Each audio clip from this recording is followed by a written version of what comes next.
So much for. Before we get started, I just wanted to share with you that I dropped the link into the chat. If you know anyone who doesn't know a lot about the school board or wants to learn more, there is still time for them to join us. So I dropped that link earlier into the chat. I'll drop it again right now so that you can share with your friends. All right. Perfect.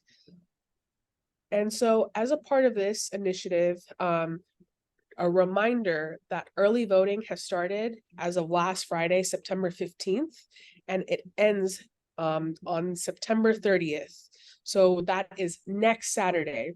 The convenience of early voting is that you can early vote at any voting location. On election day, which is October 5th, you will have to vote at your assigned polling location. So make sure your friends and family know that there is a city election happening right now, and we only get the chance to vote for a lot of the offices that are on the ballot once every 4 years. So again, early voting is September 15th to September 30th. Election day is on October 5th. And with that, I'll pass it over to Ian to go ahead and kick us off and introduce our great guest speaker. Thanks so much. Well, before that, we normally have a testimonial for one of our partners. And as the people on this call know, I wear many hats. I'm the chair of the Political Action Committee for the NAACP. So I am going to talk about the NAACP's involvement with the Shelby County Voter Alliance. First of all, the NAACP is one of the founding partners of the Voter Alliance from way back when in 2020 during that summer. And being a part of this alliance for the NAACP has been wonderful. It has allowed us to amplify and expand the work that we already do in this space.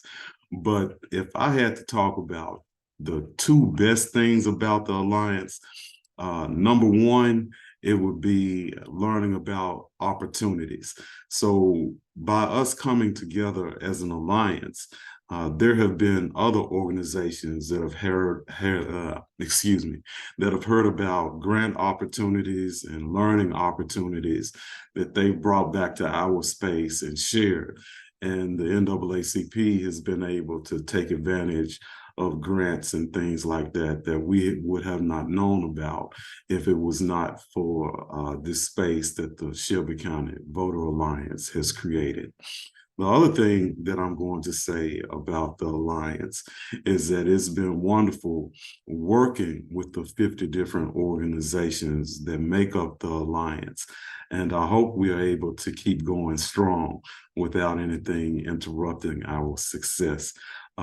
Because I think the progress that we have made in getting people registered to vote and educating the public about the offices like we're doing today with the Voter Academy that's talking about the way the budget process works in the city and in the county, those things that have led to our success, and we would not have been able to do all of those things if it was not for our combined force in this alliance. So with that said, I'm going to take off my NAACP hat now, and I'm going to transition back to the moderator of the Lunch and Learn.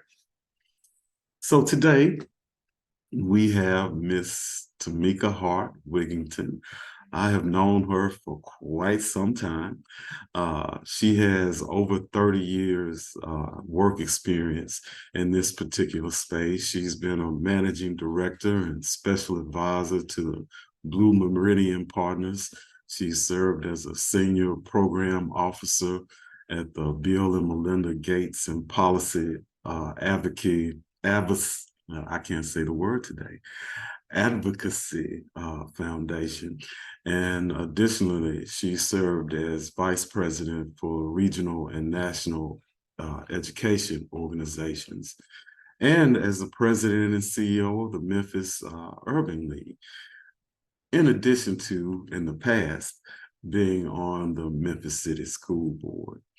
So without further ado, I will go ahead and let Ms. Hart Wigginton say hello, and then we will dive right in with questions.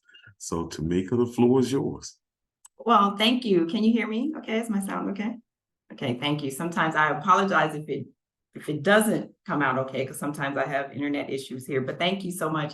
And to the entire Shelby County Voter Alliance, all the important partners and everybody who's joined today. I just want to say thank you for this opportunity to share with you and learn with you. There's some of you out here who probably know more about some of these things than I do, but I'm looking forward to this conversation, Ian. So let's let it go.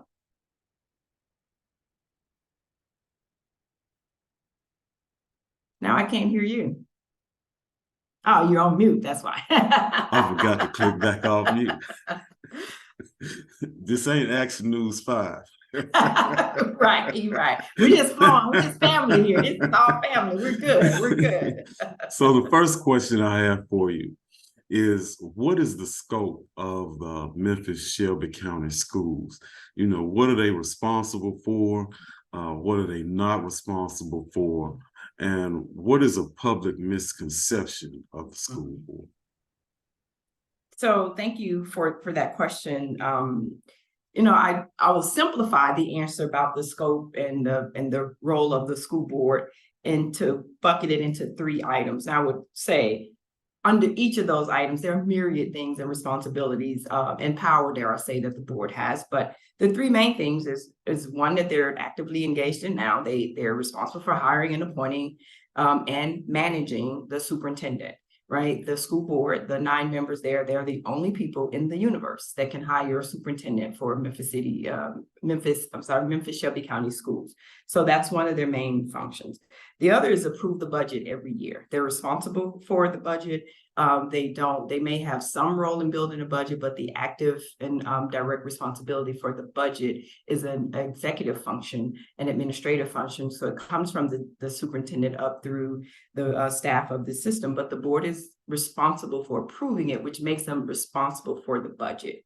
And then the third is they set policy and they govern through policy. And so for any organization, and especially one as large and matrix as the school system, there's two ways that's led, right? The superintendent is responsible for the executive administrative function, and the school board is responsible for the governance function. And what that means is when they need things done, when they want things done in the system, they need to set a policy. It needs to be driven by policy. And if they then are responsible for having the right amount of policies and the exact policies to implement against the vision that they have jointly set with the superintendent. So they hire and manage the superintendent, they approve the budget, and they set policy. And then most of the things that the superintendent does, there's some other, like in the budget, you know, in the spending, right? They approve spending, right? That's part of managing the superintendent. So there's some spending up to a certain amount that after a certain amount has to come before the board. They have policies around the appropriations and how they spend their budget. They do have to approve every year the list of tenured teachers who are approved, but the school board is not the one making the decision about tenure, right? Making the functional decisions. That's an example I'll give. But every year they get a list from the superintendent. Here's the teachers that I am submitting for tenure, and the board usually votes that up or down, usually up based on what the superintendent has brought.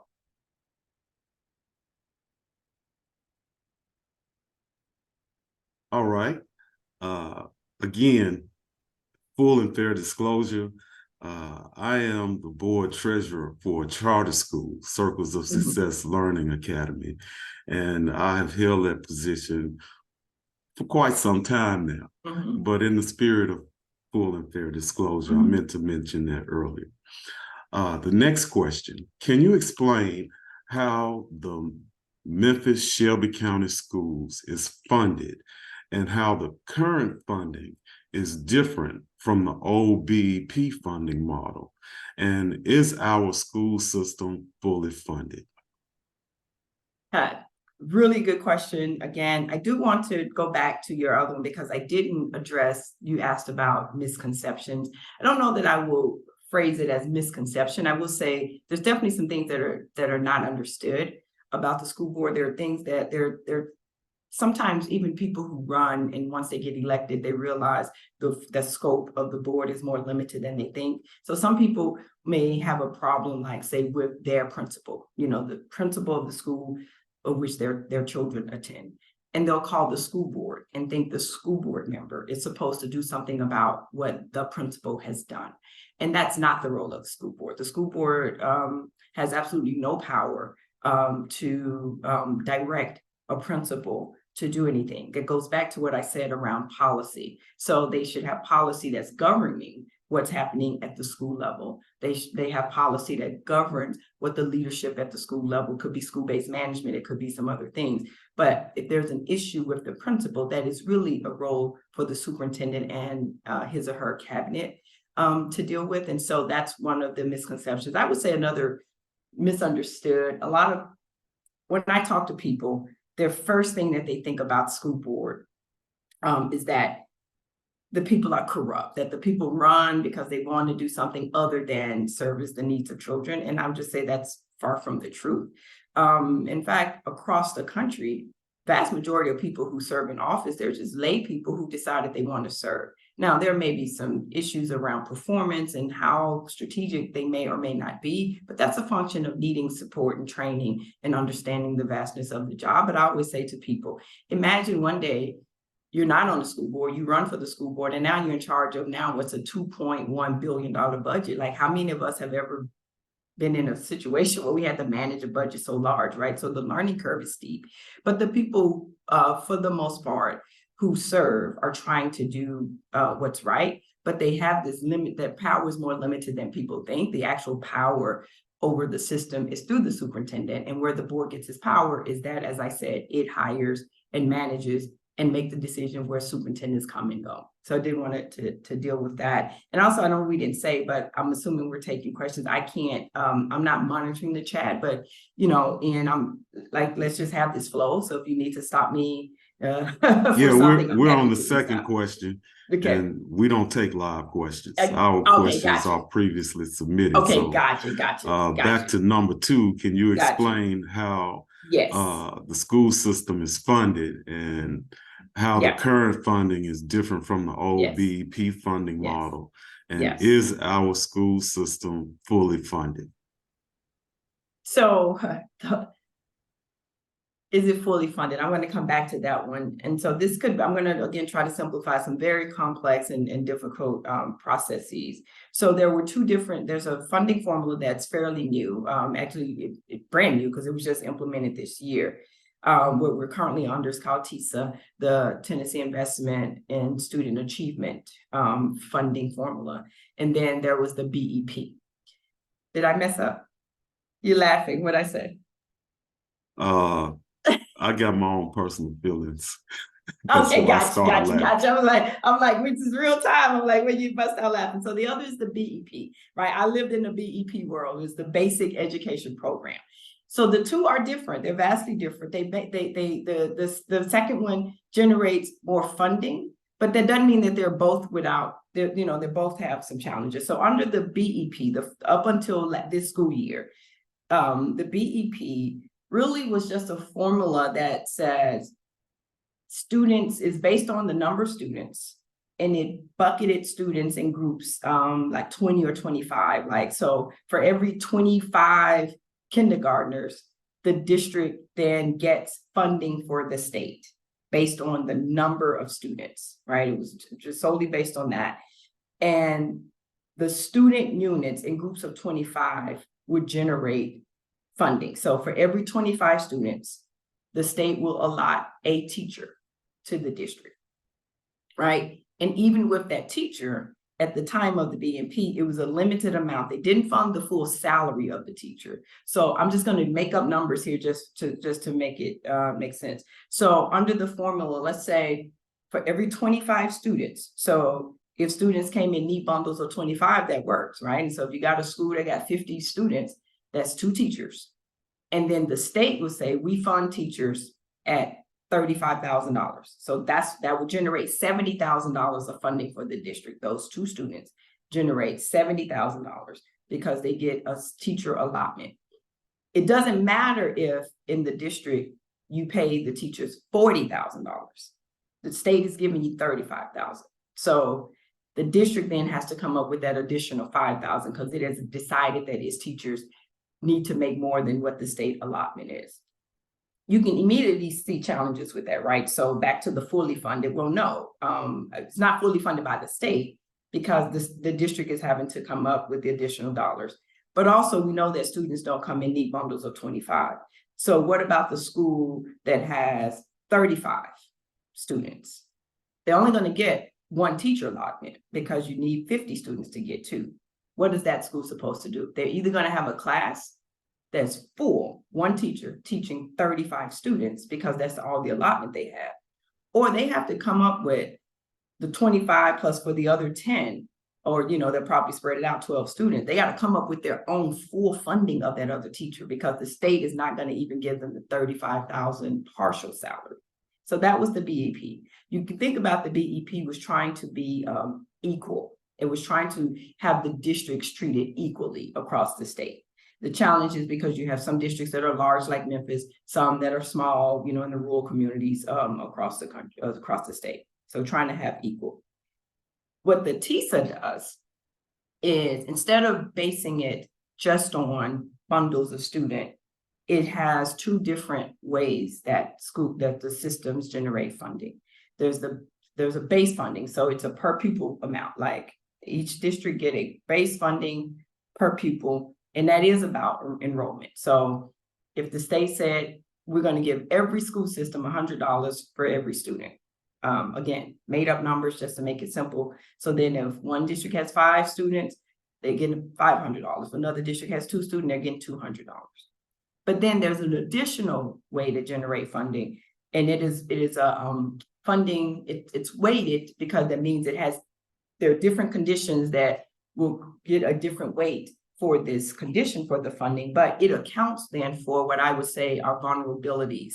So it could be a very small district will get an additional money just to supplement the smallness of their district, which probably means their local support is small.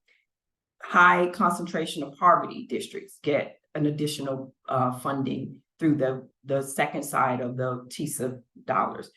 You know, if you have a high number of English language learners, if you have a number of differently able students. And so what TISA tries to do is get at equity. It's not just about equality, which is not the same thing. It gets at equity. It's trying to say, here's what we think all districts need, and then there are districts who need a little more, would be the best way to describe it. I think shockingly for some, the state moved into TISA away from BEP. The BEP was always a battle, and it pit big districts against small districts constantly. And the goalposts kept moving based on who was going to be centered in the formula. Under TISA, it is trying to account for giving the kids what they need, which is the very definition of equity. Fully funded, I would say is fully funded in the sense of the district only spends the funding that it has. But is it adequately funding? Is it optimally funded? Then the answer would be no. And I don't mean that to sound like that will perennially be the answer. A couple of things I want to just, as I wrap this response up, just for food for thought. And so the other thing I wanted to talk about was the division of the funding too, I'm sorry. So the district is funded by federal, state, and local dollars from various sources, right? The biggest portion right now is the state. So 35% of the district's budget comes from the state. And then there's another 30% that's federal dollars. And Shelby County, the federal dollars, a lot of the generated dollars are back to those vulnerabilities. And so high poverty districts across the country get additional federal dollars. And there are other things, right, that come through the federal dollars. And then the county, so Shelby County specifically, is another 30% of the budget. And then there's a small 5% that's other local sources, including There's a really small amount from the city of Memphis in the budget. And then there are other local sources that could be from the district's reserve account. Sometimes the district is moving funding around, but it means it's money that's generated at the local level. So those are the breakdown of how it comes. So back to when you say fully funded, I would say, you know, people will say the budget they have now, 2.2 billion. Wow, that's a lot of money. And it sounds like a lot of money, but people really don't couch that in terms of what is needed. There are some students who need, you know, the 12,000 probably that's averaged out a year, and that's fine. But there are students who need 30, 40,000 a year for their education. I don't think, some people don't think about the supplementation that communities and families do for their kids. So I talk to parents all the time who used to argue about Memphis City schools, spend so much money. And I talk to them about the things that they spend on their kids, right? So I have them count for the laptop, the tutoring that they may get, all the things that they do that supplements their kids' education. And I said, and one guy admitted, he said, oh, my kid probably gets about $20,000 spent a year on their education if you account for all of that. I said, yeah, most of the poor kids in Shelby County getting the 10 or 12,000 a year that the county can spend. And the other thing I would say, when people are comparing public school to private school, to say fully funded, when you say the most elite private school in this community is probably $25,000, $30,000 a year, you compare that to what is spent in the public school system, is no comparison. So is it optimally funded? My answer for that will be no. And that's going to lead to probably some other question you have. What are the barriers? And, you know, and there you have it. So I hope that try to simplify was a very complex and detailed answer, but yeah. All right, as you talk, keep your eye on the clock. You're asking me meaty questions. You can't get an easy answer on these meaty questions, man. I'm gonna skip to some other questions. One of our partners, Tennessee for All, has a statewide education survey, and so far 75% of parents, students, and teachers across the state believe we do not have adequate school counselors, resources to support the social and emotional health of our young people. What is the barrier for building that type of infrastructure, and what can we do to overcome it? It definitely goes back to the funding, and especially when the need is so much. When we have students that need a lot of support, because our students in Memphis, Shelby County deal with a lot, right? We know about the ACEs and trauma and other things that are impacting their negatively at times their ability to get a great education. So when I was on the board, I don't know the exact numbers now, but when I was on the board, it was an incredibly high number of students that would generate funding for a counselor. So just as I talked about, 25 students generate funding for a teacher, it was like 500 students before you get a counselor. So we have a lot of elementary schools that didn't have 500 students, right? Some of them, you know, a great elementary school could be between 300 and 400 students, which means the state is not paying for a counselor. The district, though, would acknowledge that there needs to be some kind of counseling service. So sometimes that means a counselor is split between 3 different schools. So therein lies one problem, right? I think every school, we should just decide that for every school, there's at least a full-time counselor. That's something we had to do at the school I'm the treasurer for, because we only have 240 students. Yes, and so the state won't generate a counselor for you. You have to figure out how to pay for it on your own, which means that's taken from something that you need to do, but the counselor is very important. And so then if schools are having to allocate one person per around 2 or 3 schools, that means they're not there full time. They're not able to give their full attention. And that's a person that end up with 600 students, right? If I'm a counselor and I'm serving 3 schools that have 200 kids, that means I'm actually over the allotment because the state said 1 per 500. So therein lies the problem. When what we could say is, every school, regardless of size. Now, if it's a really tiny school, maybe a counselor can serve two different schools, right? I don't mean to suggest that can never be the case, but maybe we just decide we do need to return back to where schools were fully staffed with counselors and psychologists and social workers that help tend to all the things that are happening outside the schools in the community that impacts what happens in the school. But I do believe it's a lack of support in a state like Tennessee, where we didn't, we don't have the Medicaid extension, right? So things that could be federal dollars, and because all those things are health, right? We could be paying for that through the federal government, but we don't. So we don't allow for those things. And so we don't have the way for communities like Memphis to supplement those things enough. And so then therein lies the problem. And the last thing I'll say, you point to me in a successful school, and especially a high school. I'm going to show you a school that has a well-staffed counseling department, including 2 or 3 that all they do is career and college counseling. And so the other thing, if a counselor is in the building, often they get stuck with a bunch of other administrative stuff, and they can't just serve the mental health needs of the students.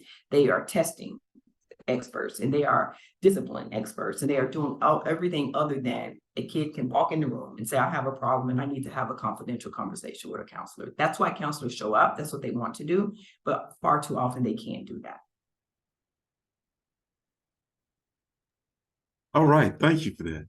My next question, if you know anything about this, is how is the 3rd grade retention law impacting our school system and our children? Now, I could tell my own story of walking around Circles of Success Learning Academy and being around those children, but I'm going to let you answer that question. Yeah, but I would love to have that conversation, because I think you'll have a more, on the ground practical answer to it. I'm not in schools regularly anymore, right? I mean, I know these things, I keep up, but I think it'd be great for you to supplement this. I mean, for people know, the Tennessee passed a law that was implemented last year, I think for the first time, that if a student is not proficient in English language arts, they're not proficient in reading, and by 3rd grade, then they can't be promoted to 4th grade. It impacts Memphis greatly, but I will have to say, I think it's got pushback because it impacted East Tennessee as well.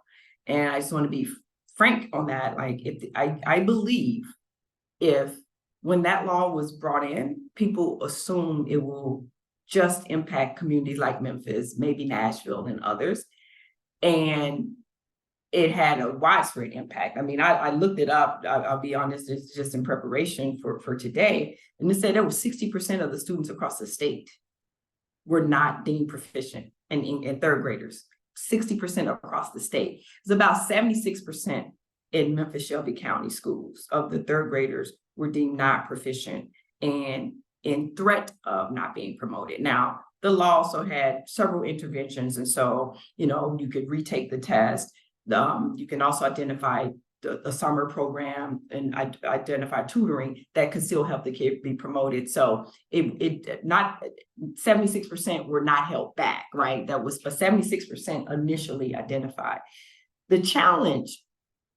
So Memphis City Schools, back to even when I was on the board, and I've been off the board 10 years. I mean, I rolled off the school board August of 2013. Even then, we had put a premium emphasis by then, Memphis City, certainly before the merger, on early literacy.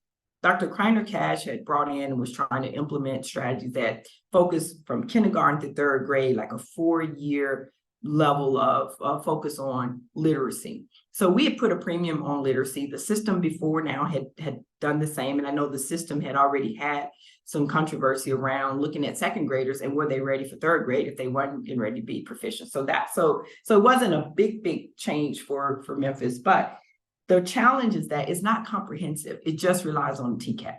It just relies on that one test. And so their performance on the TCAP exam.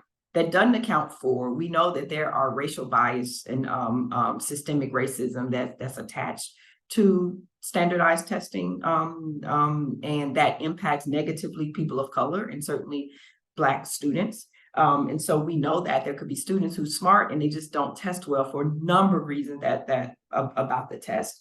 And And the other thing is that the appeals process allows for, if you were, I think the score said approaching, if you were considering approaching, so you might not be proficient, but there's some level of approaching that will say you get around the non-promotion rule. The challenge for that is that can be tweaked. The state can determine what's the approaching number. So before this, the challenge that we realized in Memphis, the bias in the state test, was the standard was a 60 was an A in Tennessee. And I mean 60 to 100. It was not on the 70 scale. It was 60, 100-point scale, 60 was an A.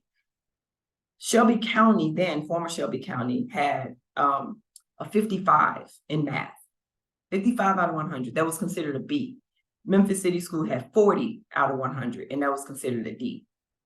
And on all levels, 55% of students not doing something that is not B-level work. And so I'm just saying the bias could then be, do we start changing what the approaching grade looks like so that it captures more East Tennessee? And I say that to be representative of, middle income, white students. I'm not saying everybody in East Tennessee meets that, but just generally and stereotypically, make it where their scores look better, and it negatively impacts Memphis, where approaching is a much lower number. And does Memphis still show up more in not proficient? I mean, we've done it before, so there's a reason that could happen. So we should be afraid of this. We should not be afraid of the focus on early literacy, though. And that's what we should be putting a lot of our investments for this community.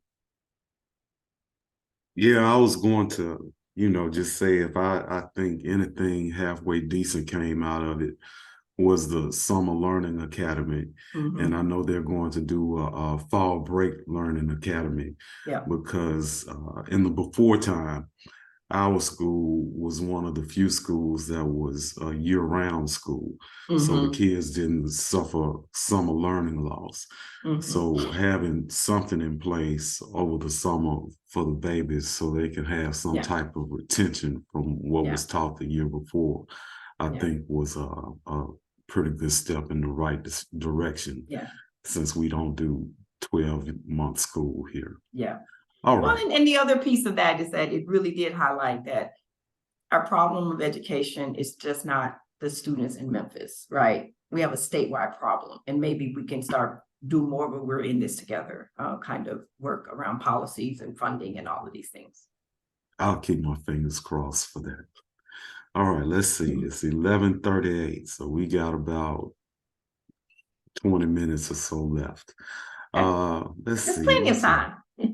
What's another good question? I think we can get 3 more in. Okay. As you travel the country, how does our school system compare to others? What's good, what's bad, and what needs quick and easy improvement, low-hanging fruit? Yeah, the quick and easy improvement, I struggle honestly with that because it's, I don't know about quick and easy.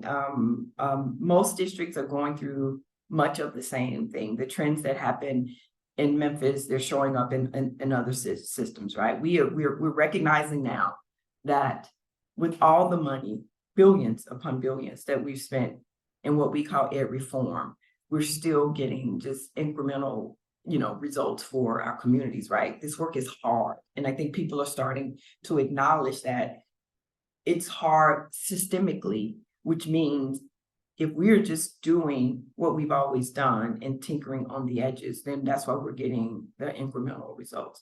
So I think there are pockets of inspiration. There are pockets of places where you can look and see where, those look like good practices. But those also exist here. What I always find interesting is when I do travel and people understand, here that I'm from Memphis, especially while I was still on the school board, I'll be honest, the innovative things that Memphis was doing. So the iZone, for one, right? Where people were taking note of how the iZone was actually getting results.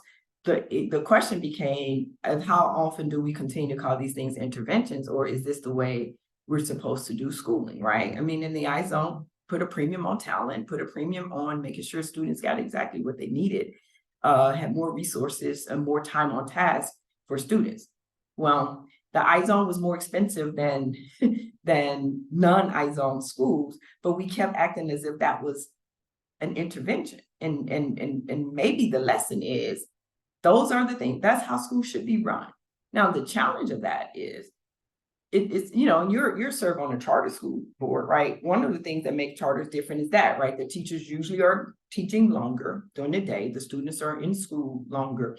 There's a shelf life of that though, right? Like you understand like the turnover of teachers for that, because it's really hard to think you're going to be coming at 7 in the morning and staying to 7 in the evening, and the kids are coming early for preschool intervention, and then they have double interventions during the day, and then they have the, you know, evening interventions. Like it's tough. But I think that we are also a beacon. We have been at the forefront of reforming education for a long time. Memphis has been, and a lot of people want to know, what did Memphis do and how did we do it, from our focus on teacher effectiveness to leader effectiveness and those things. So I would say we have a lot to learn, but we also have a lot to teach.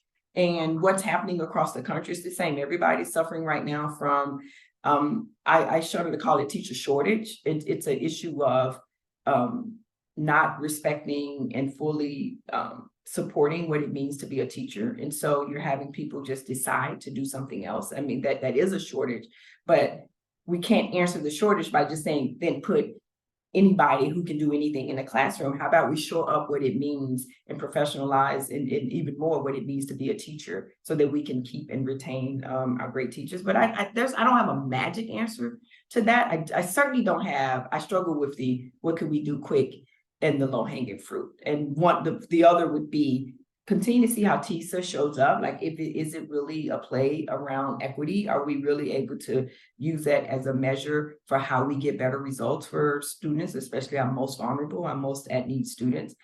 But then is it about the collaboration, you know, across other sectors, right? I think that's something that other communities are starting to think about, education as a driver of mobility, but in and of itself isn't sufficient. And what are the other drivers of mobility, and why we're not focusing on that through the lens of youth as well? So housing and transportation and other things that we know makes a community whole. All right, we have about 10, 12 minutes left. So we're going to split the next two questions with that time. Okay. Now, I happen to know that you had some dealings with the current school board around a superintendent search. Mm-hmm. And I'm sure people's ears on this call are burning. So yes, what can you tell us about the superintendent search and yes, why it's taken so long? And yes, I'm curious to hear this myself, because I was the chair of the Memphis Housing Authority when we went through the debacle with Robert Lipscomb. Mm-hmm. So I have some experience in trying to replace someone who is gone at that level. So I'm struggling with this 2-year time frame. Yeah.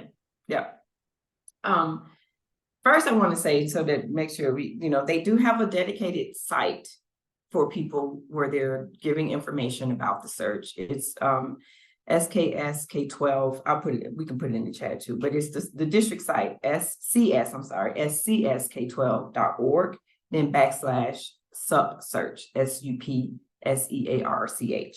And they're updating that with letting people know what's happening.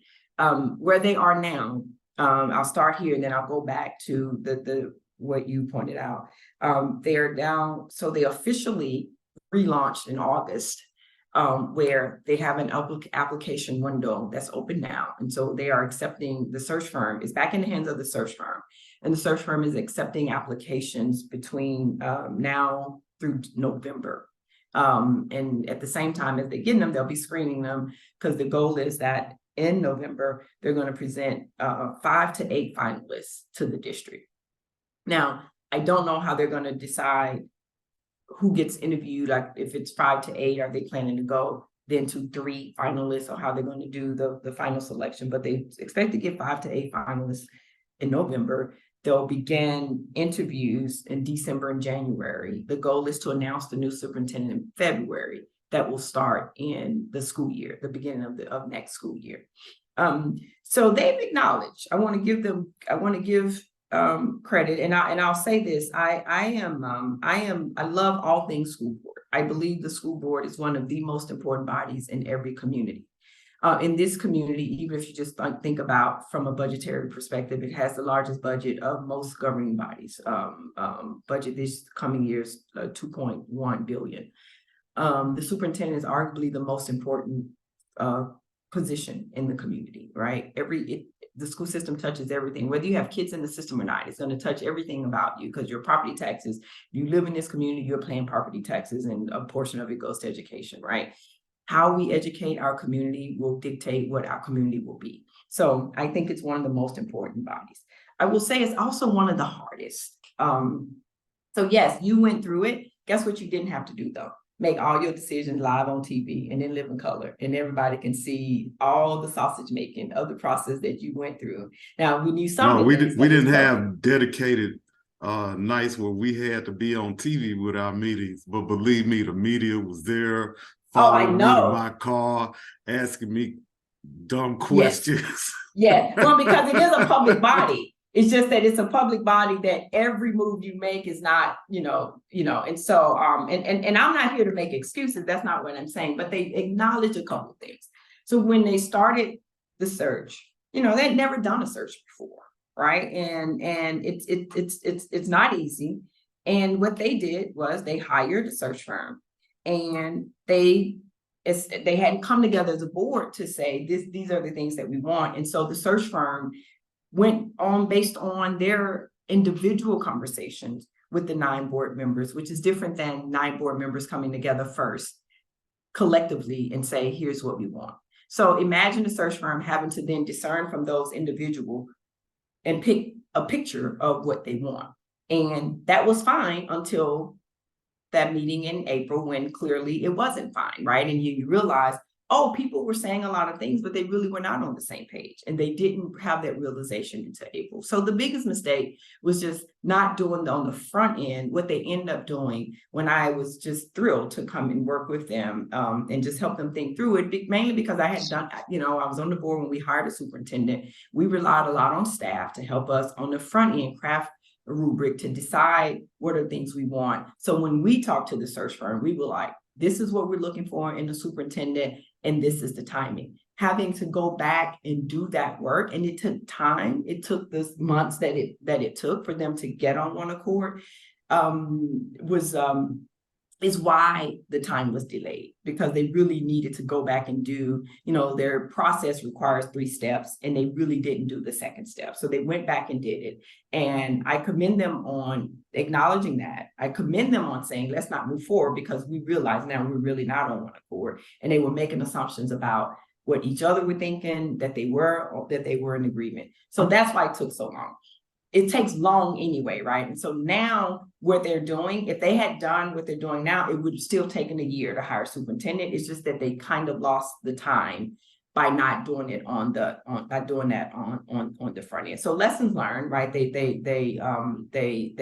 made that kind of mistake and course corrected, because what they could have done was continue down the course when they realized that this wasn't right, and then nobody would be happy with that either, right? And so I think you want public bodies the ability to fail forward, right? Like that they can't make a mistake should not be the standard for us, but we also should have high expectations that our bodies are acting in as strategic as possible. And they are committed. I'm talking about how they talk individually and as a group moving forward. They do want to work together and set vision. When they hire a new superintendent, they want to work with that superintendent and realize that there's the governance and administrative work that has to happen hand in hand. And how are now they going to make sure they are setting a vision, making sure the policies are there, and have a really strong governing structure to guide the district.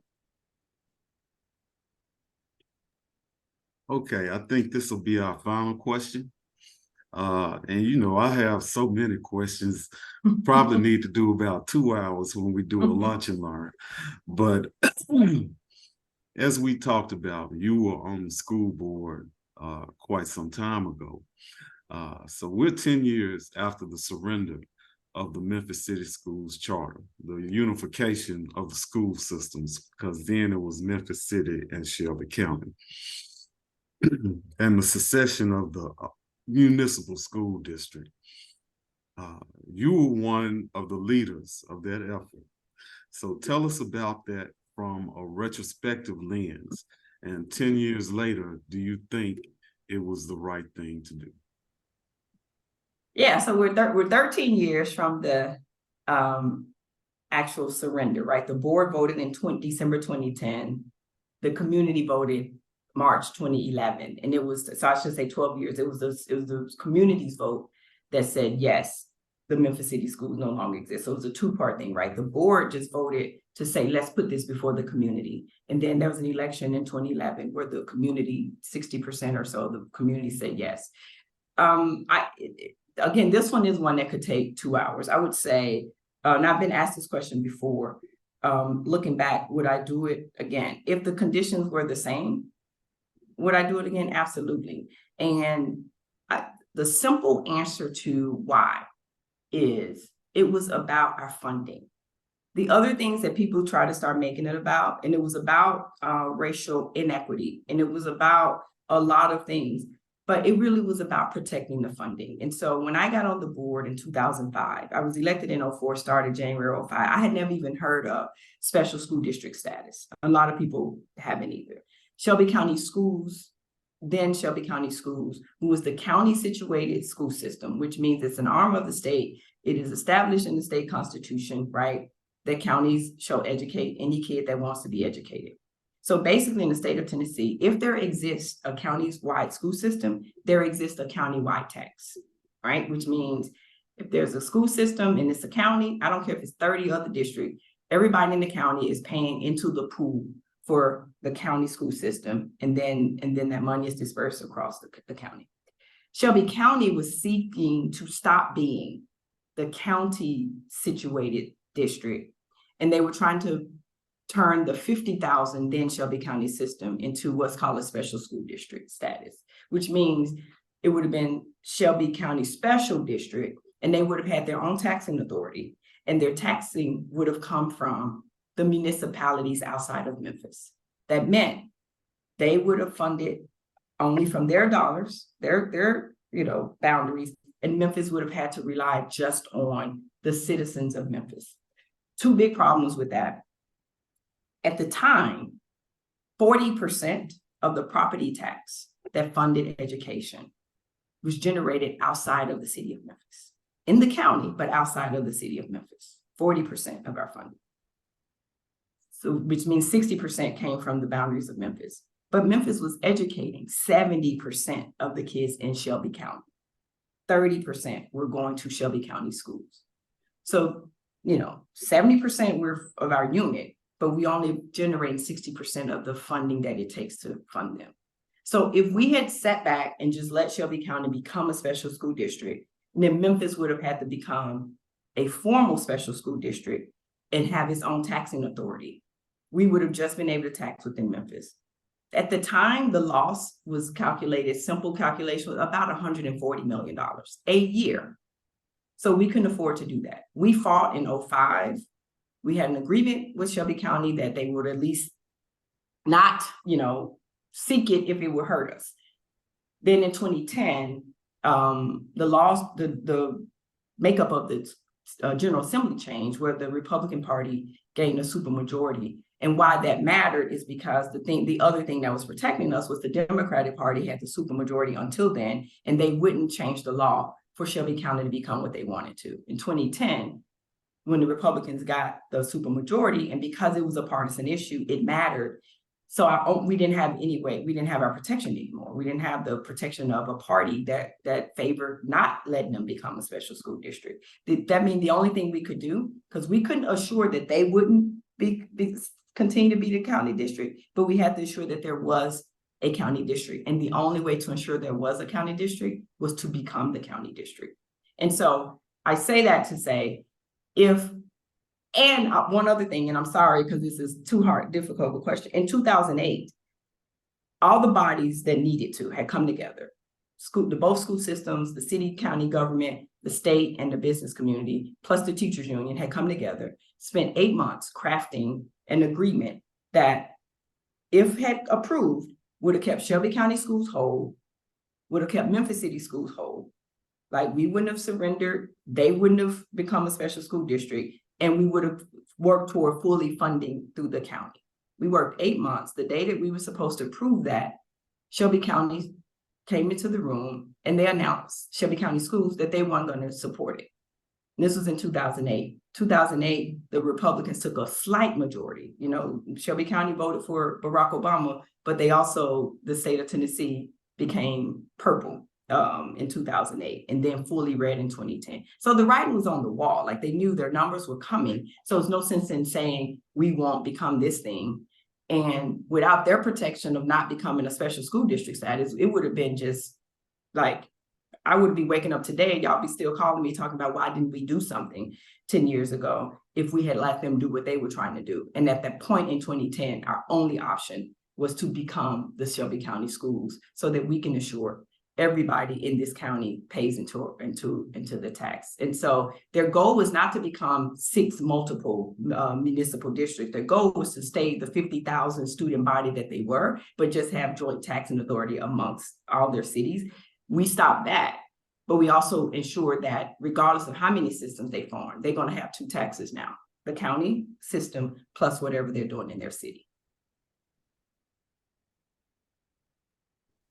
I'm going to say this, and then we're going to wrap up this portion of our Lunch and Learn. I don't remember, well, I don't know if you remember, but after all those school systems were established and the taxing started, there was an offset given to them by the county mayor, where I think if their taxes went up like 5 cents, they reduced the amount that they had to pay in to county taxes by 5 cents to offset what they were going to have to pay.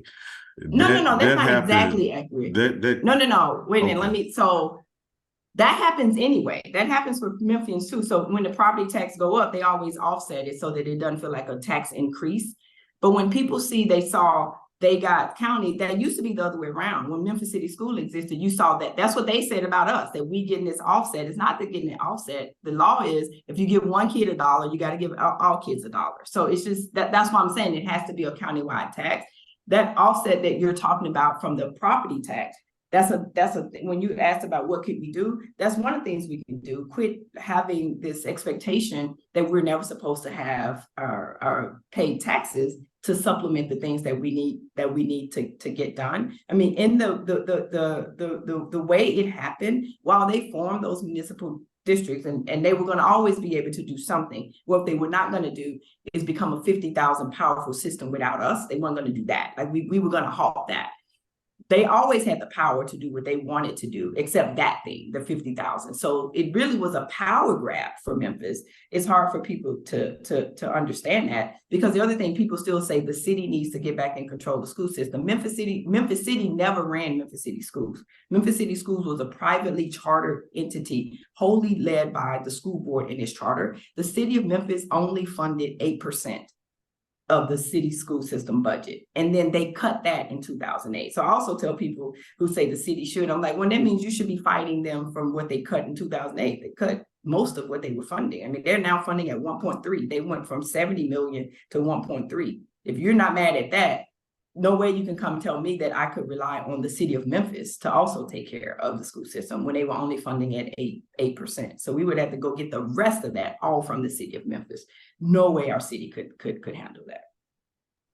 All right, well, this has been a real interesting and informative conversation today.